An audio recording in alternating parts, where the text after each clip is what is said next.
좋아요, 구독. 골드만이 이 단기 그리고 중장기적으로 이 유가의 전망치를 상향시켰습니다. 뭐 95달러 넘게 더 올라갈 수 있다고 거의 100달러 가까이 보고 있는데요. 우리 조금 전에 차트 보면서 유가에 대한 트레이딩 전략 세울 때는 거기까지는 어려울 거라고 말씀해 주셨기 때문에 우리 이 이슈에 대한 의견 한번 들어보도록 하겠습니다. 일단은 오늘 골드만이 전망치를 상향을 했는데 네. 제가 사실 이제 여기 신세계에 나온 지가 네. 오래되셨죠? 오래됐죠. 네. 8년, 9년, 8년 정도 된 것 같은데 네. 꽤 오래됐는데 그때까지 여태까지 골드만이 얘기한 게 맞은 기억이 없어요. 아, 좀 박혜진 PD님도 조금 이해를 하시죠. 네. 어렵네요, 어, 골드만. 네. 예. 어떻게 좀 이렇게 다 틀릴 수가 있는지. 네. 오히려 좀 제가 신세계에 나와서 한 얘기가 골드만이랑 반대로 해도 괜찮습니다. 라는 얘기를 제일 많이 하거든요. 네. 이번에 95달러로 상향을 했는데 이제 뭐 내용이 중요하겠죠. 왜 이게 가능성이 있냐 없냐에 대한 어떤 근거 자체가 오히려 좀 중요하다고 저는 생각을 해요. 네. 근데 원래 이제 오펙 이번에 감사한 내용만 좀 보도록 할게요. 이번에 갑작스럽게 이제 116만 배럴에 대한 자발적인 추가 감산이 있는데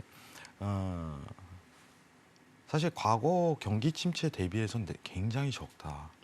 그때는 이제 400에서 500만 배럴에 대한 감산량을 좀 측정을 하고 유가가 슈팅이 나왔었는데 지금 오펙에서 꺼내놓은 어떤 감산량은 너무 급작스럽게 주말 사이에 나온 내용이지만 그 양 자체가 굉장히 미비하다라는 평가가 대두적이에요.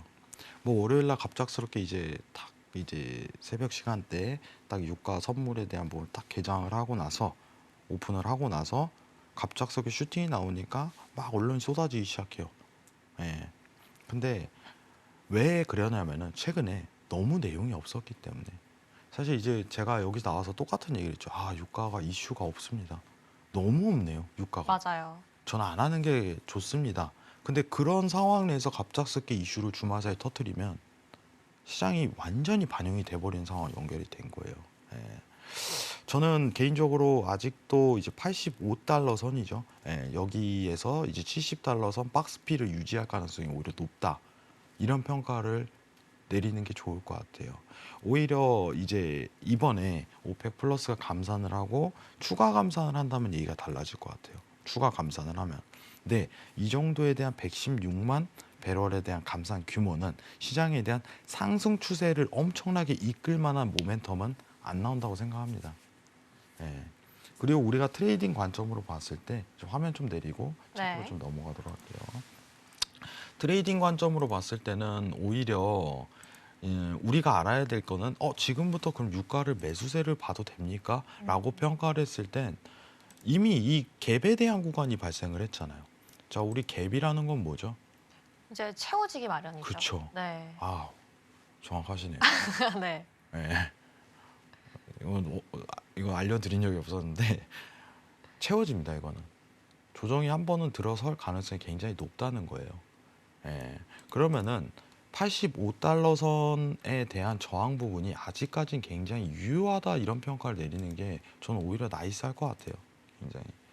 근데 단타적으로 봤을 때는 이 시장이 아직도 반영 중이니 85달러 선까지는 충분히 단기적 관점을 계속적으로 대응할 수는 있다. 근데 그 평가 구간이 여러분들이 생각하시는 것보다 굉장히 짧습니다.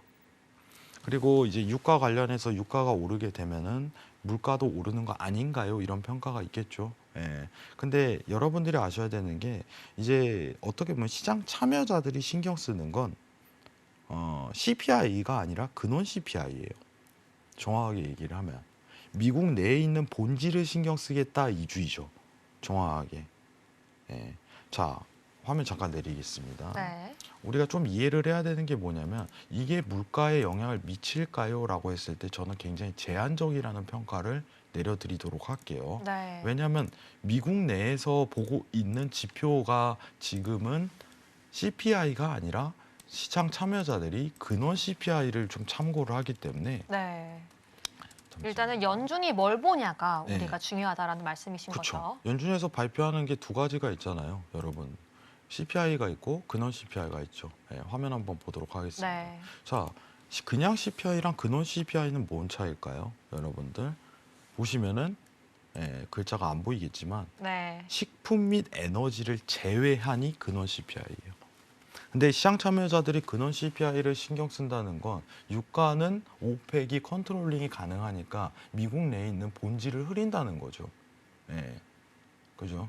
근데 이번에 감산량도 그러고 사실 이제 시장 참여자들이 보고 있는 지표는 근원 CPI다 보니까 여러분들 크게 이 부분에 대해서 우려를 안 하셨으면 좋겠어요.